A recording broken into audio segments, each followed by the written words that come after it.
Hello everyone, welcome to Chanakya's YouTube channel. तो आज हम पजल का सेट नंबर 6 करने वाले हैं और ये शेड्यूल आपका एवरीडे का है। रोज रात 8 बजे आपको यहाँ पे क्लासेस मिल रही होंगी इसी शेड्यूल के हिसाब से, तो इसे आप फॉलो कीजिए। आपके एसबीआई क्लर्क और पीओ में आपकी काफ़ी मदद होगी। तो चलिए आज शुरू करते हैं अपना एसबीआई का क्लर्क, एसबीआई पीओ और क्लर्क के लिए जो हम सेट नंबर 6 लेके आए हैं। तो उसकी पीडीएफ आपको टेलीग्राम के पेज पर मिल जाएगी। आज हम करने वाले हैं पजल नंबर 6। और लास्ट टाइम जब हमने की थी तो हमने एक बॉक्स बेस्ड पजल की थी। तो आज भी एक बॉक्स बेस्ड पजल ही है, लेकिन अब क्या है, नंबर ऑफ बॉक्सेस में यहाँ पर बढ़ा दिए हमने।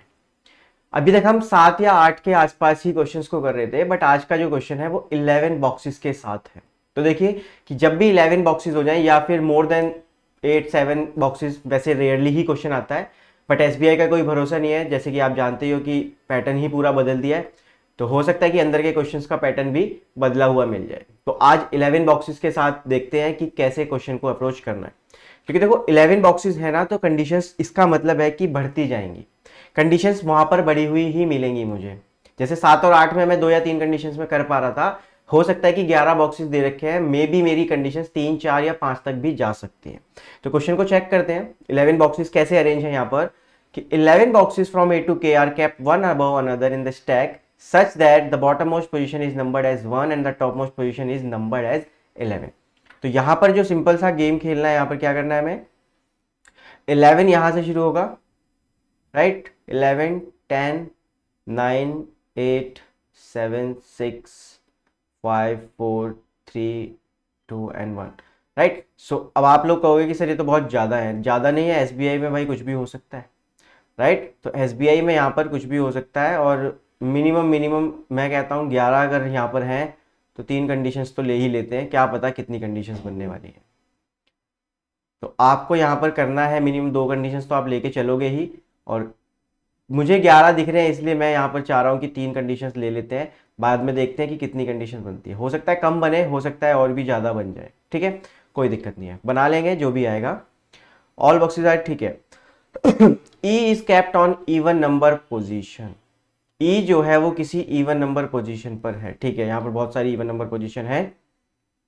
Box K is kept 3 boxes above E, box E, ठीक है। यहाँ पर हो गया कि E जो है वो हमारे पास क्या है, इवन नंबर पर है, और 3 बॉक्सेस अबव पे क्या है, K है।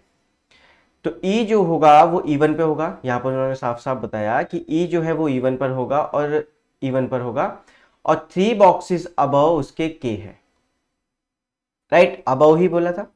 Box K is kept 3 boxes above ई, ठीक है। तो अबव बोला इसलिए यहाँ पर 3 बॉक्सेस अबव, तो बीच में 2 होंगे और देन के होगा। आगे की लाइन पढ़ते हैं। Only 1 box is kept between K and B which is kept below box K. तो के नीचे है बी और दोनों के बीच में 1 का गैप है।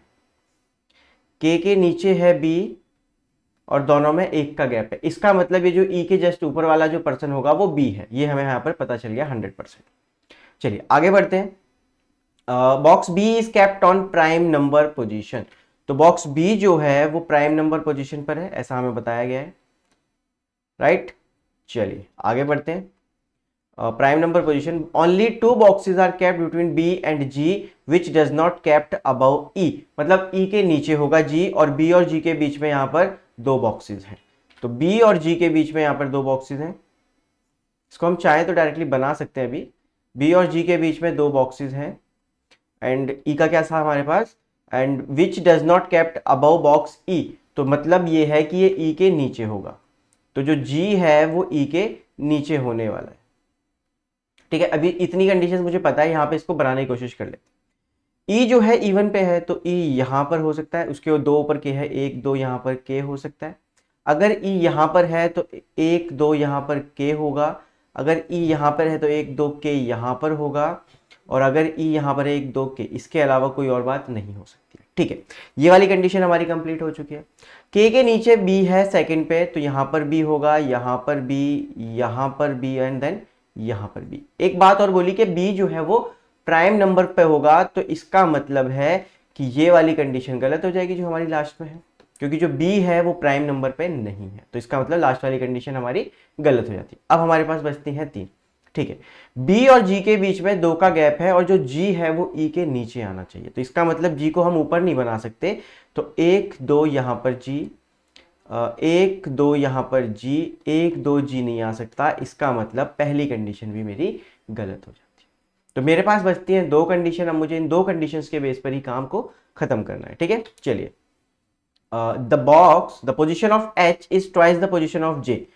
तो एच की जो पोजिशन है वो ट्वाइस है जे से, मतलब यहां पर अगर जे की कोई भी पोजीशन है, जैसे लेट सपोज जे की अगर एक पोजीशन है तो एच की दो होगी, जे की अगर दो है तो एच की चार होगी। पोजीशन मतलब बॉक्स नंबर की बात यहां पर हो रही है, क्लियर। चलिए नेक्स्ट आगे बढ़ते हैं। Box D is kept below J, box D is kept below J, यहां पर बना लेते हैं कि box D is kept below J. आगे क्या लिखा है हमारे पास, but does not kept immediately below, but एकदम जस्ट नीचे नहीं है, इसका मतलब जे के जस्ट नीचे डी नहीं होगा, ये यहां पर इन्होंने हमें बताया। आगे बढ़ते हैं। Only 3 boxes are kept between H and I, H और आई के बीच में 3 बॉक्सेज हैं, ठीक है। यहीं पे बना देते हैं, एच और आई के बीच में यहां पर हमारे पास 3 बॉक्सेज होने वाली है, ठीक है। A is kept below C, तो A is kept below C means A कहीं नीचे होगा सी के, तो सी के कहीं नीचे यहां पर ए होगा। इमीडिएट भी हो सकता है, जगह छोड़कर भी हो सकता है। यहां पे हमें बोल दिया कि एकदम इमीडिएट नहीं होगा, बट यहां पे हमें बोला नहीं गया, तो हो सकता है कि इमीडिएट भी हो यहां पर। F is kept one of the positions below I, तो आई के जस्ट कहीं नीचे, जस्ट नीचे नहीं कहीं नीचे, आई के कहीं नीचे एफ है, ये हमें बता दिया गया है। Box which is kept third from the top, जो टॉप से थर्ड पर है, इज नॉट एफ, इसका मतलब यहां पर जो टॉप से थर्ड पोजीशन पर होगा वो एफ नहीं होगा। तो ये वाली कंडीशंस मेरी नहीं है दोनों, तो इसका मतलब यहां पर एफ नहीं हो सकता, और यहां पर ऑटोमेटिकली पहले से ही के है, तो इसका मतलब यहां पे तो एफ वैसे भी नहीं आ सकता। तो अब मेरे पास सारी कंडीशंस हो चुकी हैं, मुझे बस ये देखना है कि अब ये जो बचा हुआ है इसको हम कैसे अरेंज कर सकते हैं। ये भी बन चुका है, ये भी बन चुका है, ठीक है। अब मेरे पास ये सब चीजें बची हुई हैं, मुझे इनको अरेंज करना है किसी भी तरीके से, ठीक है। अब एच और आई के बीच में 3 का गैप है, तो यार यहाँ पे बहुत सारी जगह बन सकती है। एच 1 2 3 आई नहीं हो सकता, एच आई यहाँ पे हो, एच और आई यहाँ पर हो, एच 1 2 3 आई नहीं हो सकता, ठीक है। लेकिन मुझे ये भी पता है कि जो जे है और एच है वो एक कंडीशन को फॉलो कर रहे हैं कि जो जे का नंबर होगा एच का उसका डबल होगा। तो अगर मैं यहाँ पर लेट सपोज जे को यहाँ रखूँ तो एच यहाँ नहीं रख सकता, अगर मैं जे को यहां रखूं तो मैं एच को यहां रख सकता हूं, और इसके अलावा कोई और कंडीशन बचती नहीं है कि अगर मैं जे को यहां रखूं तो 12 नंबर का कोई बॉक्स नहीं है। इट मींस कि यहां पर मुझे क्लियरिटी हो गई कि जे यहां पर होगा और एच यहां पर, राइट। अब इसमें ढूंढ लेते हैं हम थोड़ा सा कि जे और एच हमारे कैसे कैसे हो सकते हैं, राइट। चलो यहाँ पे पर्सन कितने बने हुए हैं हमारे, 1 2 3 4 5 6, यहाँ पर हमारे 4 है क्योंकि यहाँ पर जे और एच एक्स्ट्रा आ चुके हैं, ठीक है। अब आगे बढ़ते हैं, जे और एच की बात को और करते हैं यहाँ पे। तो देखो जे सबसे नीचे तो नहीं आ सकता क्योंकि हमें बताया गया है कि जे के नीचे कहीं पर डी है, तो यहाँ पर डी भी यहाँ पे आ जाएगा, ठीक है। अब जे के नीचे कहीं पर डी है, इसका मतलब जे यहाँ नहीं आ सकता, जे 2 पे आ सकता है, लेकिन अगर जे 2 पे आएगा तो 4 पे एच नहीं बना सकता मैं। अगर मैं जे को 3 पे बनाता हूँ तो 6 पे कोई पोजीशन खाली नहीं है मेरे पास, तो एच वहां पे भी नहीं आ सकता। तो जे के लिए 5th पोजीशन खाली मिलती है मुझे, और उस हिसाब से एच जो है वो 10th पे आ जाएगा, राइट। चलो अब एच और आई के बीच में 3 का गैप है, यहाँ पे डी नहीं बना सकता, जे के नीचे डी है बट 3 जगह है मेरे पास, इसलिए मैं डी नहीं बना सकता अभी। तो एच और आई के बीच में 3 का गैप है, ये हमें यहाँ पर बताया गया था। तो 1 2 3 यहाँ पर आई नहीं आ सकता, इसका मतलब ये वाली कंडीशन भी क्या होगी मेरी, गलत होगी। एच और आई के बीच में यहाँ पे हो सकता है, तो 1 2 3 यहाँ पर मेरे पास आई आ जाएगा, तो आई ऊपर बन सकता है बट नीचे कोई जगह पोजीशन खाली नहीं है, इसलिए आई हमेशा इस कंडीशन में तो ऊपर ही रहने वाला है, ठीक है। आई के नीचे कहीं पर एफ है, आई के नीचे एफ है, 1 और 2 जगह बचती हैं, लेकिन इस 9th पोजीशन पे मुझे एफ के लिए मना किया है, तो इसलिए जो एफ होगा वो 8th पोजीशन पर आएगा, राइट। तो ये भी कंडीशंस मेरी बन चुकी है। अब मेरी एक ही कंडीशन बचती है सी और ए वाली, कि सी ऊपर है और ए उसके कहीं नीचे है। कहीं भी नीचे हो सकता है, मैंने कहा था कि इमीडिएट भी हो सकता है और कुछ फ्लोर या कुछ बॉक्सेस छोड़ने के बाद भी हो सकता है। तो यहाँ पे इमीडिएट नहीं बना, थोड़ा सा बॉक्सेस छोड़ने के बाद बना है। तो ये सब कंडीशंस हमें फुलफिल करनी है एंड देन क्वेश्चन को उठाना है। तो अब जो भी क्वेश्चंस होंगे हमारे, इसके बेस पे हम उसके आंसर्स करने वाले हैं। तो ये है हमारा फाइनल अरेंजमेंट। अब क्वेश्चंस देखो आप कि क्वेश्चंस कैसे कैसे आपसे पूछे जा सकते हैं, ठीक है। So dash is kept second to the below of box A. अब बॉक्स ए के बिलो में सेकंड पे कौन है, यहाँ पर के है जो कि 7th पे है, और ई नहीं है, बिल्कुल भी नहीं है, ई तो नहीं है। मेरे पास क्या आंसर आएगा, के आएगा, राइट, के है मेरे पास जो आंसर है। अब के किस में बन रहा है ऑप्शन में, वो मुझे ढूंढना है। Box which is kept third to the below of I, I के बिलो में थर्ड पर, यस, तो थर्ड पे आई के बिलो पे देखो, फर्स्ट सेकंड थर्ड बिलो पे आई के, तो ये के है, तो it means option number B is the correct answer. Option number B is the correct answer. Question की लैंग्वेज कैसी हो सकती है, यहां पर ये आपको समझ में आ रहा होगा। क्वेश्चन नंबर सेकंड देखते हैं, how many boxes are kept between box F and the box which is kept immediately above box D. तो एफ और डी के जो जस्ट अबव है उसमें हमें फाइंड करना है कि कितने हैं। पहले हमें इन दोनों के बीच में देखना पड़ेगा कि कितने हैं। तो एफ और जो डी के जस्ट अबव है, यहां पर टिक कर लेते हैं, एक बार मार्क कर लेते हैं, एफ और डी के जो जस्ट अबव है, मतलब ये, तो इसके बीच में कितने हैं, 1 2 3 4 5 है हमारे पास। एफ और एफ कहा था या के कहा था, एफ ही कहा था ना, राइट। सो एफ और बॉक्स डी के जस्ट अबव में जी है, तो इनके बीच में 1 2 3 4 5 है यहाँ पर। अब ऑप्शंस देखते हैं, 5 का 5 कहीं पे लिखा है क्या, यस, 5 सबसे पहले मुझे दिख गया है कि ऑप्शन नंबर ई में है, तो मैं सीधा उसी के तरफ जाऊंगा कि ये मेरा आंसर है। So option number E is the correct answer की 5, राइट। चलिए नेक्स्ट क्वेश्चन देखते हैं, what is the position of box C with respect to the one which is kept 5th from the bottom. 5th from the bottom जाएंगे and then C को देखना है कि वो वहां से कहां पर है।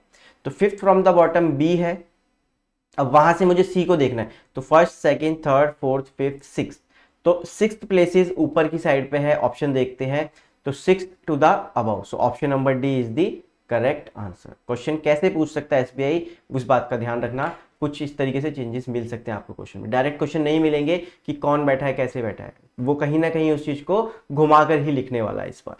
चलिए नेक्स्ट क्वेश्चन देखते हैं, which of the following is are false statement. अब फॉल्स लिखा है, ट्रू के लिए दुनिया पूछ लेती है, बट यहाँ पर हमें फॉल्स के लिए पूछा है, तो फॉल्स ढूंढते हैं। Box K is kept above box F, देखो अबव लिखा है, इमीडिएटली अबव भी हो सकता है और कहीं ऊपर भी मिल सकता है, तो के क्या एफ के ऊपर है, box K is above F नहीं, box K below of F है, तो option number A is false. लेकिन यहां पर एक ऑप्शन है ऑल आर फॉल्स भी, तो इसका मतलब आपको और भी ऑप्शंस चेक करने पड़ेंगे, अदरवाइज आप आंसर गलत भी कर सकते हो, right. So option number B देखते हैं, more than 2 boxes are kept between box H and J.